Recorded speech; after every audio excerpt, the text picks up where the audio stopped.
Wow. Like, so Frederick got us out here hyped. Like, this is chapter meeting. Don't be like this. Like, this is amazing. I am so excited to be here with you all today as we receive and carry the torch forward. You know, yesterday our president challenged us to not just fight back, but to think about imagining a way forward. And if you're anything like me, I went back to my hotel room and I'm like, what is imagination to the person who got to pick the kids up by 4:30 while I'm running out of school at 3? What is bravery when I'm trying to stay radical and job secure at the same time, right? And so today I wanted to explore what it means to be in community in these times of uncertainty. What can the blueprint be for all of us? Now Frederick was out here hyped, and I have a confession to make as we start our proceedings this afternoon. I am a nerd. Thank you. So a room full of my peers can understand that. And here's the thing, I ain't no regular kind of nerd. I am the every action figure in the closet, all the Comic-Cons kind of nerd. And as such, Transformers was my thing, right? And here's the thing, in 1986 was probably the most visionary year for me, because that's the year that Transformers the movie came out, right? And as a nerd, in 1986, that movie was everything to me. It showed me what the future could be, right? We're thinking about how we imagine a way forward. In 86, I saw it. I was gonna have a hoverboard. In 86, right? And here's the thing, that movie came out in 86, but it was set in 2005, so I was waiting until 2005 came so I could get my hoverboard, right? Waiting. And here's the sadness, my hoverboard ain't never come in 2005, right? So here we are, right? Because 2005 was supposed to be all about hoverboards and exosuits. I was going to turn into a truck. Everything was going to be amazing, right? Everything was going to be amazing. Yet here we are in 2025, and our world is on fire, literally, right? We all started this January as we watched our neighbors in California burn, right? But these are things that you know, right? But not just literal fire, figurative fire, that some of our children have anger to match. We are in this moment right now of complex change, and it is also a perfect summer day for a walk in DC. And here's the thing about all of that on days like today, hundreds of DC children in my neighborhood in Brooklyn, right, rely on nearby shelters. See, I see y'all, Brooklyn always in the front, right? Like always in the front. But hundreds of children rely on nearby shelters for a first meal, right? And I also know that by the time this keynote is over, kids in private daycares just north of here already had their second snack, right? And so these complexities worry me. They worry all of us. We're here to study them, right? That some folks have everything. They have opportunity, resources, access, choices, safety, and some folks have comparatively little, right? And we have known this, right? But these are extremes, and here's what I want to point out this afternoon, that we know that extremes like this weaken communities and weaken schools. Our union knows that we cannot raise whole humans in a context of extreme circumstances. Now, I know that you're here today because you know this. I ain't saying nothing new, but I also know that you're here because we're innovators and we're trying to figure out the way forward. So how we build that, right? And we build that knowing all of the places we have been. As I stand in front of you today, I know that I'm looking at a room full of the folks who have already done the work, yet we're asked to do more, right? We have been family to kids and we've understood their traumas and triumphs. We have taught the things that can be measured, math, art, physical education, music, but we've also taught the things that cannot be measured: humanity, integrity, and courage, right? We served diverse groups of kids before it was a thing. We saved this country from a pandemic, and we are still reinventing how we support kids. But here's the hard part for me that I'm really wrestling with at this conference, that to consistently have to do this much, this cannot be our normal. Like, if you were anything like me, and we just got done with school in New York City, so if you are anything like me, you are tired. And it is July, and I am trying to find a way to collect all of my rest, right? And here's the tricky part. that the response to all of this, as things feel more urgent, we are doing more and more and more. Now, there are new rules, new approaches, new ways to resist, and all of this is beautiful and necessary, but it is also unsustainable. And so I'm trying to put my finger on an answer. And as I do that, I am realizing that what we are experiencing right now ain't nothing new. It might feel that way, but it is not, right? And I want to kind of pose an essential question, because I'm an old school humanities dude, so every lesson got an essential question, right? And the essential question for our experience this afternoon is, how then do we forge something different, right? What is the actual blueprint? What does change and bravery and revolution look like in third period, right? How do I do that from where I stand every morning, right? And as we think about forging something different, I want to tell a little story. A little 1985 metaphor, since I'm a nerd. So if you could step with me into a time machine, I want to take you back to 85. And I think everybody in this room was around in 85. If you wasn't, act like you know, right? And in 1985, and I'm a huge basketball fan. But in 1985, Magic Johnson, who is pictured here on the left, was widely considered to be the best player on the planet.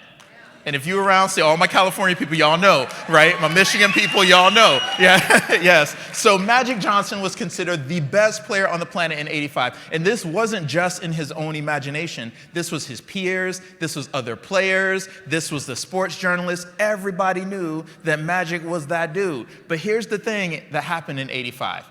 A relatively young, unknown kid from North Carolina enters the league.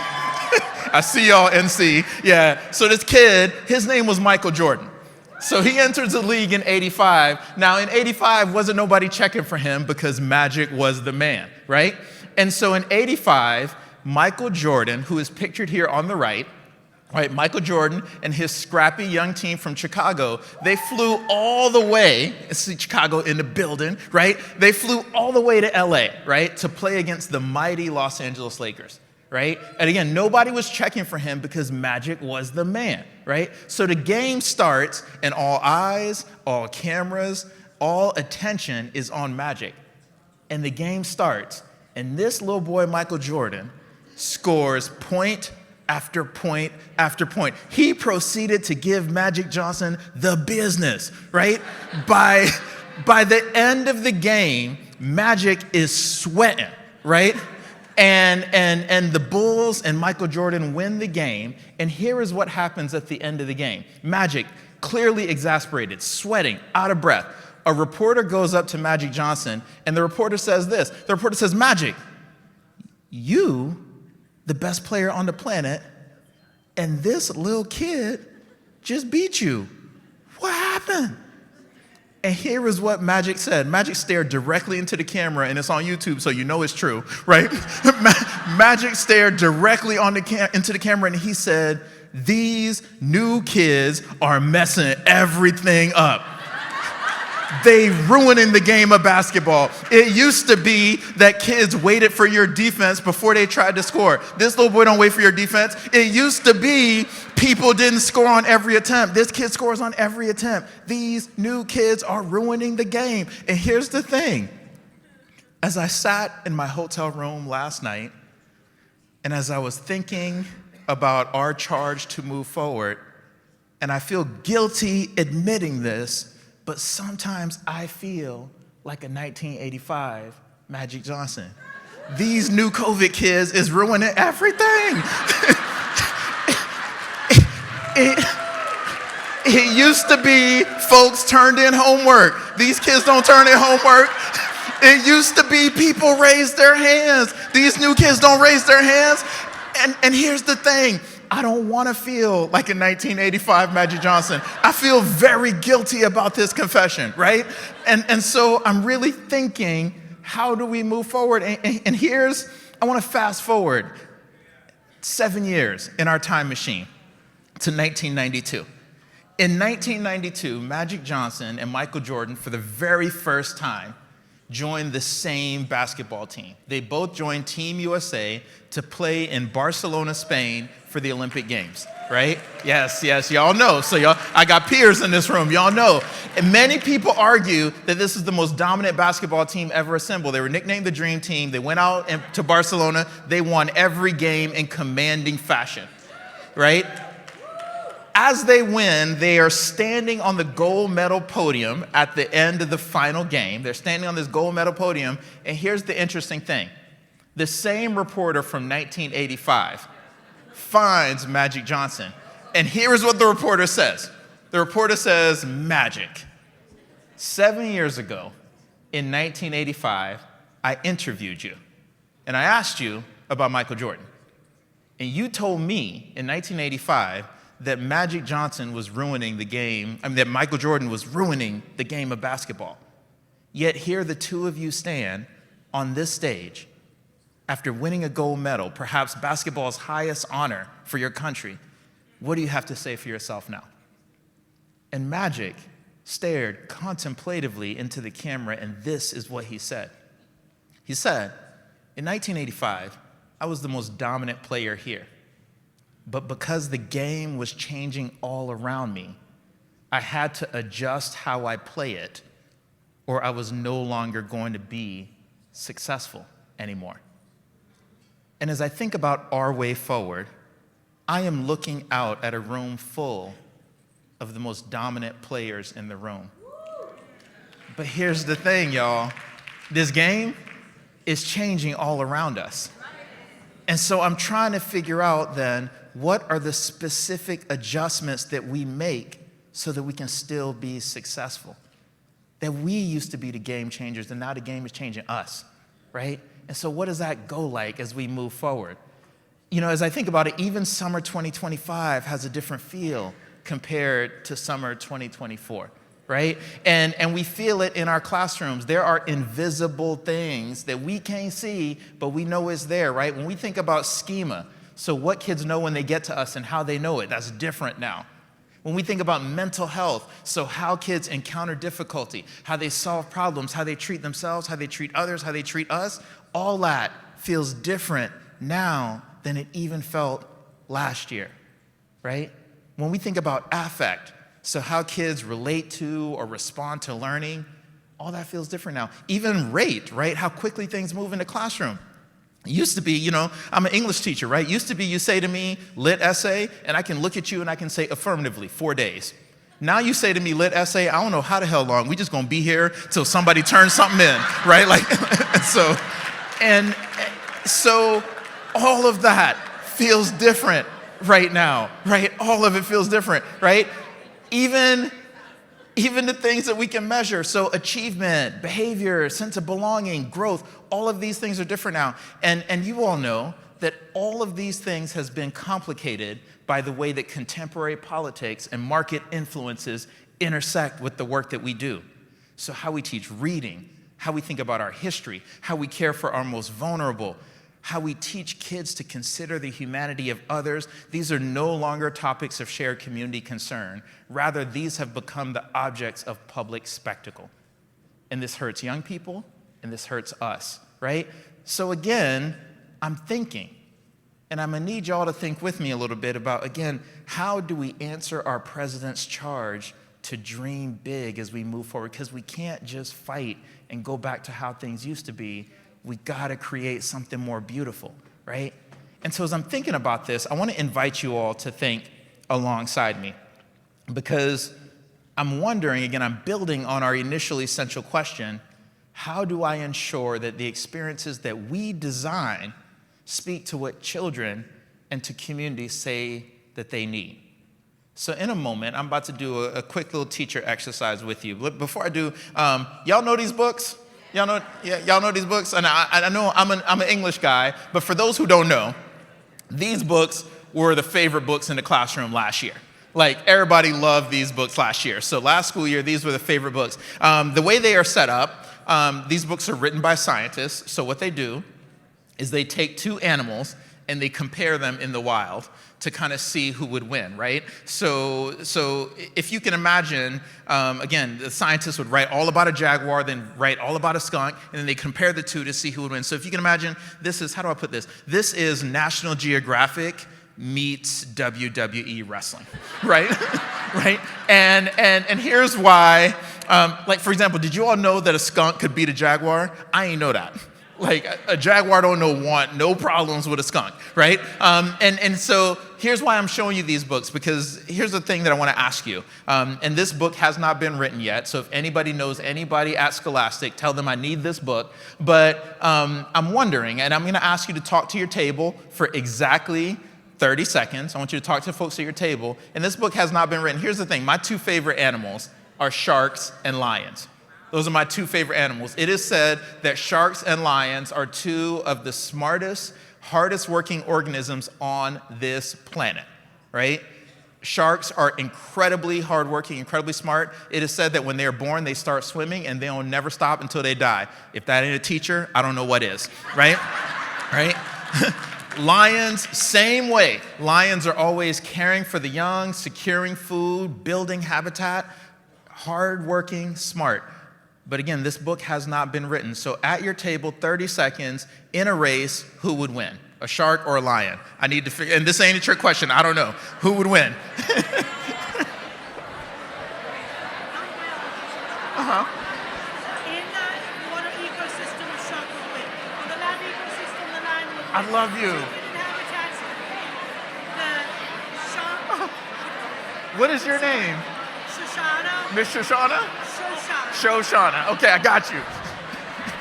All right, let me grab your attention back real quick, because here's what I love about a room full of teachers. Miss Shoshana, the biology teacher, is sitting on the front row, y'all, and she is schooling me, right? And here's what Miss Shoshana, everybody say, hey, Miss Shoshana, she in the front. So here's what Miss Shoshana just like encouraged me to think about. Miss Shoshana encouraged me to think about this. And so what if that race was in an ocean? Who would win? The shark, clearly. So what if that race was across the grasslands? Who would win? The lion, right? The lion. And so this illustrates an important point. As I am thinking about how we dream our way forward, right? One of the things that I need to hold close to my heart as I dream my way forward is the reality that in the history of American schooling, I think we've been told an incredible lie. We have been told that what really matters is being smart. We've also been told that what really matters is working hard. And yes, these things are true, but as we examine this, one of the things I want to put forward to you is what actually matters more is the conditions. That if I take a shark, no matter how smart that shark is, no matter how hard that shark works, if I put that shark in the grasslands, no matter how hard it works, no matter how smart it is, it can never win. Similarly, if I take a lion and I put that lion in an ocean, no matter how hard that lion works, no matter how smart that lion is, it can never win.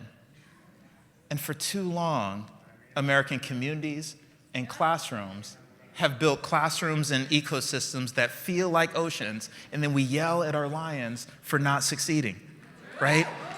And so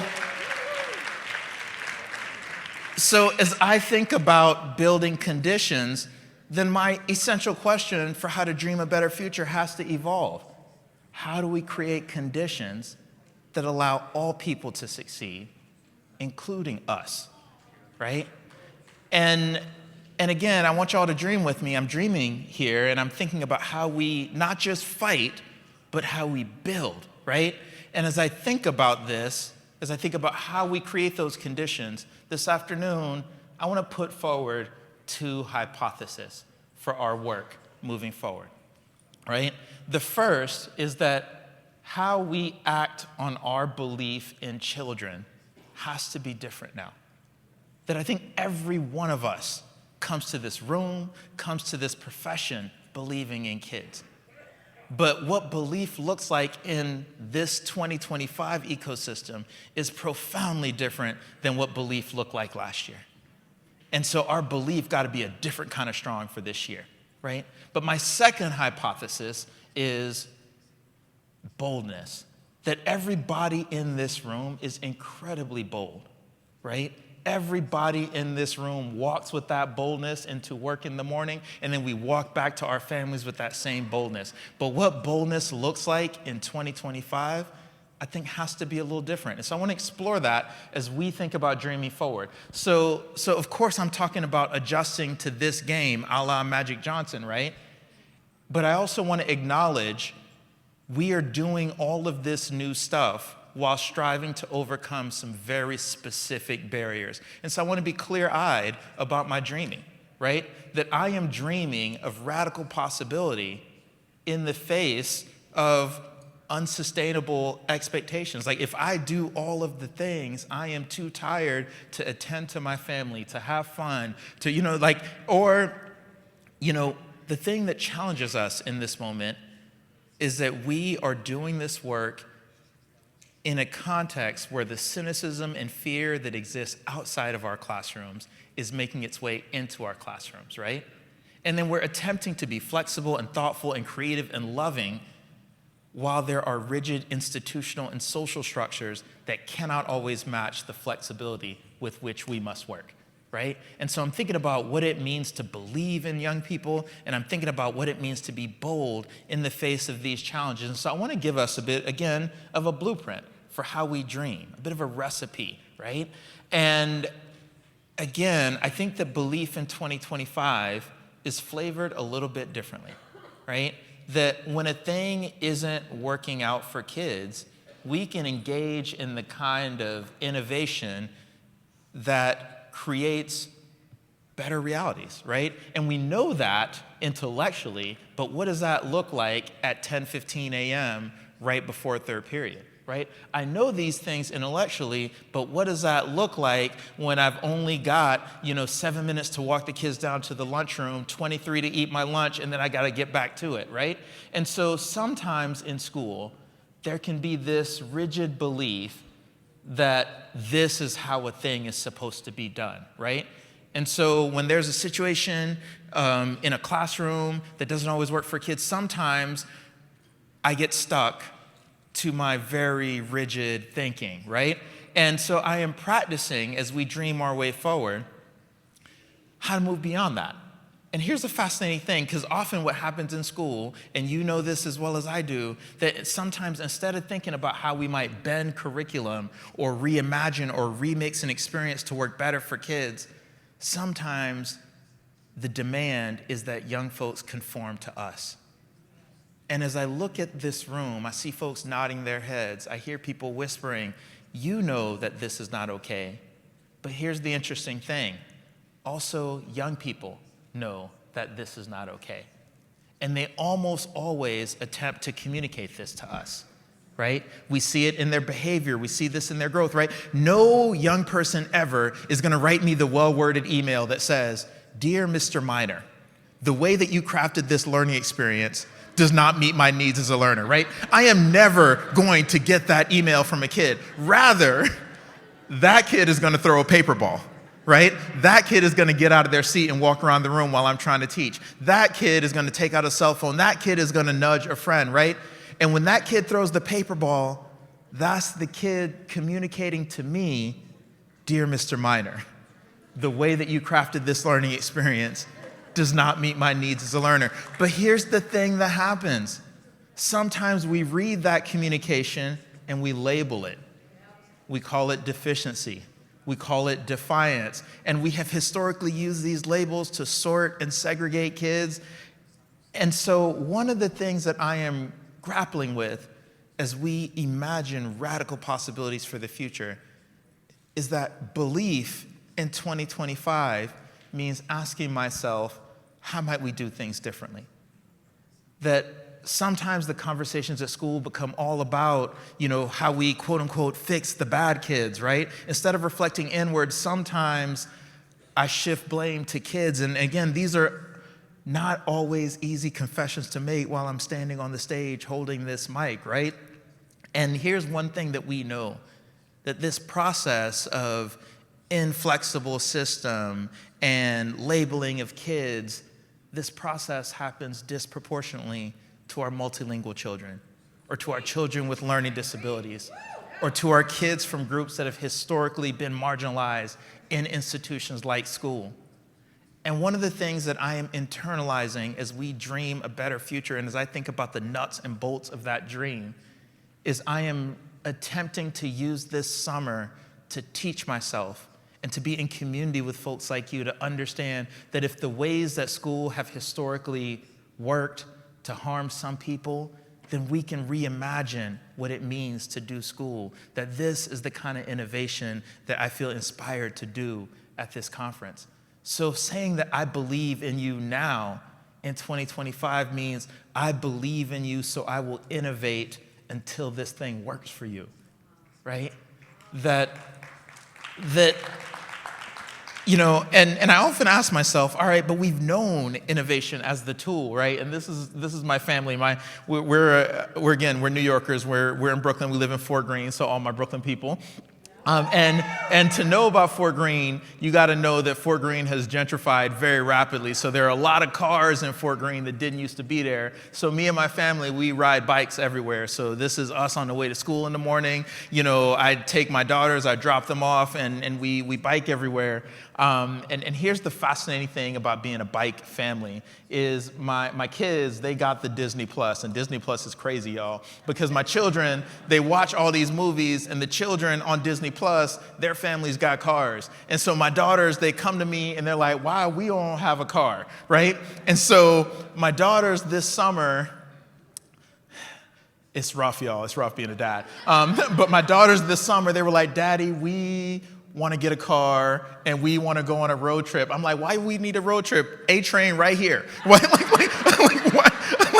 do we need a road trip? But you know, my partner and I, exactly, there it is, yes. My partner and I, we want to be parents who listen to our kids, so we collected our little money and we went to the Toyota dealership and we asked the people at the Toyota dealership, how much car can I get for $6,000? And so I am the proud owner of a 2007 Toyota Corolla. So if you see me in the Corolla, don't be jealous, right?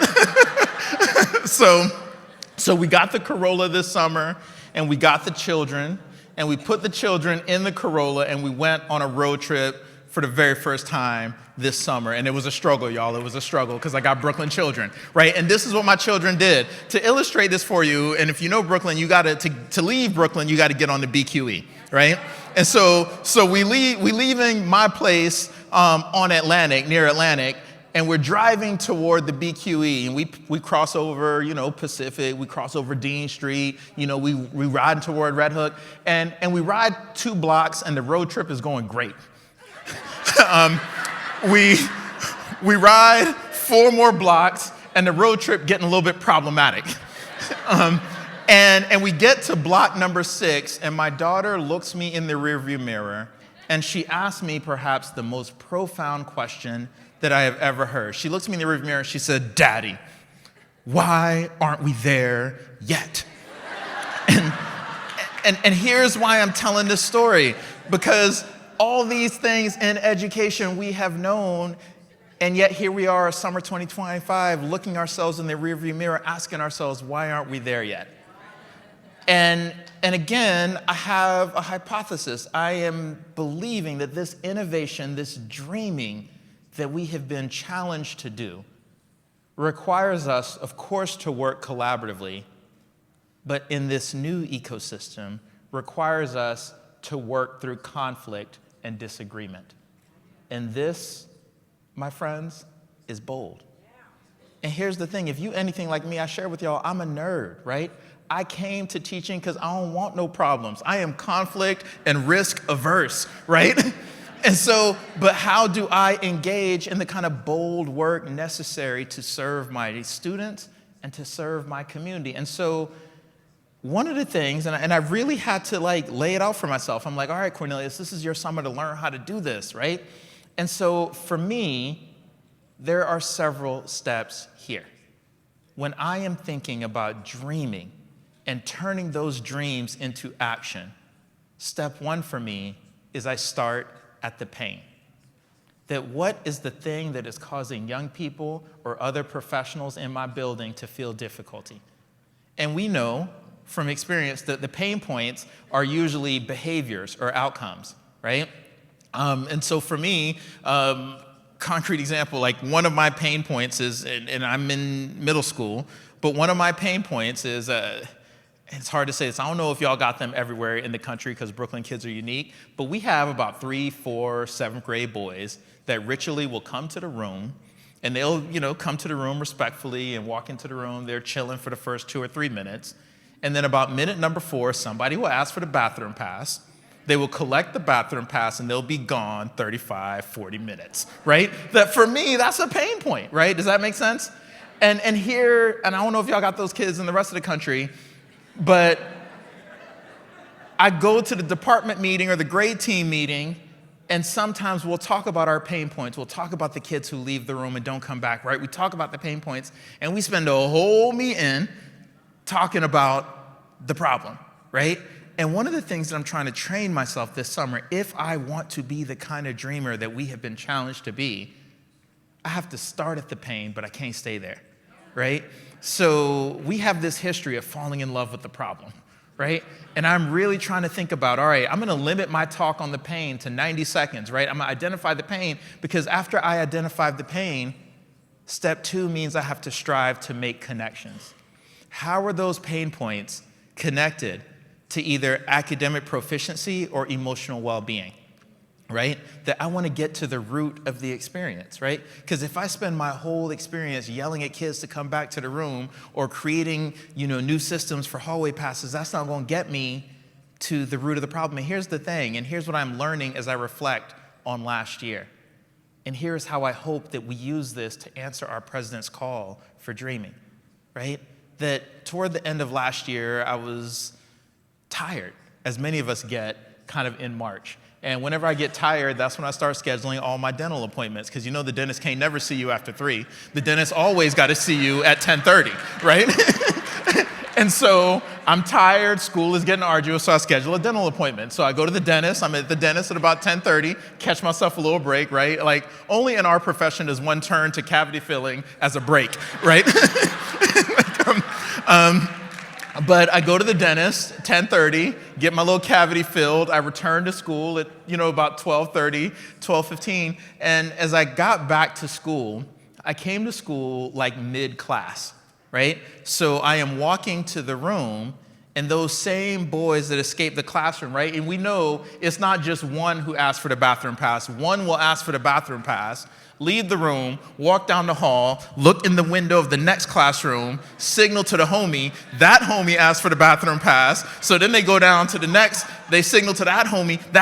Y'all know what I'm talking about, right? So I walk into school, and it is 4 7th graders at the end of the hallway just having a great time. And they know where all the cameras at, so they duck down like this so the camera don't see them, right? And in that moment, right, there was the initial frustration, but as my eyes soften, I look at them and I realize that these 4 are the 4 who struggle most profoundly with reading, right? And so I'm striving to make connections here. So on the surface, I have a hallway problem, but as I make my connections, what I realize is that I have a reading problem. Does that make sense there? And so as we think about how we dream, step 1, of course, I identify the pain. Step 2, I strive to make connections. But once I make those connections, then I choose an actionable focus. So if we are to be who our president challenged us to be, that work is creative. I can't wait around for the AP to have a solution. I can't wait around for the superintendent or the principal to have a solution. That I can think about, what can I do to serve my people right here? What is one focal area for now that might have the greatest impact to alleviate the institutional pain that I'm seeing right now, right? So this is where the dreams happen, right? I start making ideas, right?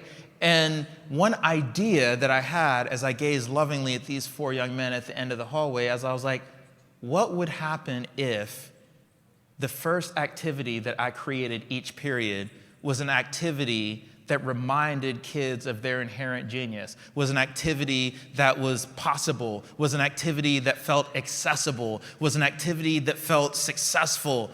If a kid feels successful within the first 3 to 5 minutes, will they be as likely to escape, right? That this was my idea, right? And what I'm hoping I'm leaving you with is, how do we render our dreams actionable, right? And so I choose this focus, but then I recruit a few close friends. I think the greatest lie ever told in movement work is that we need everybody's buy-in. We don't need everybody's buy-in. You just need a few homies, right? Even the American Civil Rights Movement was 9 people in a church basement, right? Yeah, right? And so I recruit a few close friends. So it's me, the gym teacher, the social studies teacher, right? A few close friends, and I talk to them about the pain that I'm experiencing. Hey, is kids escaping the room, right? That is my pain point. And then I set a measurable goal. Hey, I wonder what would happen if we changed the first 5 minutes of our class period so that kids could feel like the work today is accessible, right? So I share my thoughts on the way forward, and then all I do is we try it. And this is what I'm asking you to do this afternoon, that we cannot dream of a different future if we don't take the first steps toward that future. Right? So I test my plan for a few weeks. Is this going to work? Right? Then I collect my data. How well did it work? How many students did it work for? How long did it last? Right? I collect my data, and then I reflect on my observations. Okay, I noticed this. I noticed this. I think I can refine or tweak this. Right? That this is messy, that dreaming work is messy, and there will be some mistakes, right? And here's the thing. It was me, gym teacher, social studies teacher, right? And we altered just the first 5 minutes of class to kind of like create some accessibility. And our hypothesis was, if every kid feels successful in the first 5, will they escape later on? And so we went, and I was really kind of thinking about those boys that like challenged us. We went from kids missing sometimes on average 7 class periods a week. We went from missing 7 down to 2. And that's not perfect, right? Like you could argue, that we still have a hallway problem. One could argue that. But the dreaming work of being in the muck and making it work, right? And so then, after you try it, you simply come to the grade team meeting, or you come to the department meeting or the chapter meeting, and you use that data that you collected. Now we can propose a way forward. So now I can come up to the friends and the colleagues at school, and I can say, hey friends, hey colleagues, here is what we're experiencing, right? And here is the issue at the root of that experience. And here is what we can do about it. And here's how I know, because we already tried it. And when we tried it, here are the outcomes that you can expect. And so here's what can happen next in our department. Here's what can happen next in our school. And then here's how I can support us moving forward. When I think about the leadership work that honors our dreams, it ain't sexy. It is this. It is looking at the pain, deciding what we're going to do about it, organizing really quickly, collecting our data, and moving with it, right? That this is the work of our foremothers. This is the work of our ancestors, really thinking about it. And so as I close out today, I always got to talk about my parents. This is the OG. This is my father. I am Cornelius II. This is Cornelius I. I am a very, very, very proud Liberian. I grew up in Liberia, a small country off the coast of West Africa. And of course, like many New Yorkers, my parents moved to this country when I was small. And for those of you who don't know Liberia, I always got to brag. Liberia is one of 2 independent black republics on the continent of Africa. Yes, big shout outs. And so what that means is that there are only 2 countries in all of Africa that have never been colonized by Europeans. So my social studies teachers, y'all with me, right? It is us in the West and Ethiopia in the East, right? And so I always tell people, from our Marvel Comics fans, I grew up in the original Wakanda, right? like that's where I'm from. And one of my fathers, I grew up at home, and then we came to this country at the onset of the Liberian Civil War in the mid-'80s. And like many of our students, I became the cultural translator for my family, not the linguistic translator. My parents speak incredible English, but the ways of this country were very challenging for my parents. And so what that meant was that if my mother had to go to the bank to conduct business, I would go with her, even as a 9-year-old, right? Or if my father had to go attend a meeting, I would go with him as a 9-year-old, just to kind of help him make sense, that I, adjusted well to this country. I had American friends, I ate American cheeseburgers, but for my parents, not so much. And there was a moment that reminds me a lot of the cultural moment that we are in right now, that my parents were incredibly hardworking and creative, like many of the families who attend the schools where we work are. That, my mother was a lawyer in our country, and when we came to this country, she worked at Wendy's, right? And my father was a scholar at home, and then he worked security at Macy's when we came to this country, but they did what they had to do. And part of my job as the translator, the cultural translator for my family, one of the things that I did, I would sit with them, every so often in the evenings, and I would help them to pay bills. Now, this is the 80s, so this is old school bill pay. So this is before all the online stuff. So you get the butter knife, you open an envelope with the butter knife, and you write a check with your hand. And part of my work was I would help my father make those uncomfortable phone calls, right? Which bill are we gonna pay right now? Who are we gonna call and ask for the deferment or for the, I would help my father kind of negotiate those things. And I was good at it. I was proud because that was one way that I could give back to my family, right? And there was one month that was particularly hard.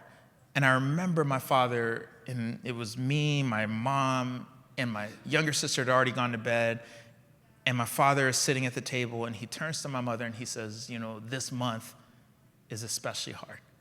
This month we might not be able to make it work. And I remember that month, the phone calls weren't, how do we defer this one, and how do we pay this one? The phone calls became, how do we borrow food, or who can watch the kids while we get a second job? And I remember looking at my father with this intense anger. That like, I'm a nerd. I want to be playing with G.I. Joes. I want to be outside playing soccer. I don't want to be at the table helping my parents navigate hardship. Yet here I am. And I remember my father sensing my anger. And he was a real, still is a real perceptive dude. And he sensed my anger. And he said to me this, he said, Cornelius, your mother and I, we have done everything right. We have done everything this country has asked us to do. We have worked hard, we have gone to school, we have gotten jobs. And young man, sometimes in this life, you do everything right and you still lose. And young man, sometimes in this life, you do everything right and there is still hardship. And as I have shared with you all throughout this conference, as I have sat with tables and eaten lunches with you all, I recognize that I am in a room full of people who have done everything right. Yet here we are in the midst of this hardship. And for folks who have done everything right and still face hardship, one of the things my dad told me, he's like, you can face this hardship by burying your head in the sand and pretending it don't exist. You can face this hardship by lashing out at your friends and your family, or you can face this hardship by summoning all of your creativity. You can face this hardship by taking the people that you love and holding them close. That one of the things that I am learning in this historical moment is that as we face this hardship, we get to choose how the story plays out. And as we choose how the story plays out, the thing that I want to leave you with is this, that we have been called upon by our president, by our world, by our moment right now, by our history, to move through this very difficult moment. But one of the things that I am really challenging here is there is a profound difference between simply moving through difficulty and boldly facing difficulty. That simply moving through difficulty to me feels passive. Facing difficulty feels like the people that we have been called to be. That moving through difficulty says, you know what, if I just hold on, this thing gonna be over soon. That's passive to me. That moving through difficulty says, oh, this thing must be happening to me because somehow I'm not working hard enough, or somehow I'm not creative enough, or somehow I'm not cool enough, or somehow I'm not smart enough, right? Moving through difficulty says, you know, if I just wait, somebody in charge is gonna rescue me by telling me what to do, right? That can't be how it goes, because moving through difficulty does not address the difficulty itself. That as we prepare to leave here and return to our communities, boldly facing difficulty, dreaming, says that things are going to be difficult. Things are going to be messy. Some things will even be left undone. This does not mean that we have failed. That boldly facing difficulty says that we can prioritize young people without centering the dogma that has historically been sold to us as the way. That boldly facing difficulty says that solving this moment does not mean that things go back to how they used to be. That we are allowed to dream in ways that, yes, will be messy, that, yes, will be hard, that might even make us unpopular. But here's the thing, that facing difficulty ensures that we are the architects of our own experience and of our own progress. Thank you. Thank you. And so, as I close today, I certainly hope that I've left you with a little bit of a blueprint of how we answer the call to dream. How we move beyond a fighter's stance, right? That we cannot simply fight, that we can dream and that we can build. And I hope that as we connect with each other, as we break bread together, as we study together, that we strengthen the bonds that we're going to need as we continue this work. That it is such a beautiful thing to see all of us connected here in this way, and it has been such an honor to converse with you this afternoon. My name is Cornelius Minor. Thank you all very much.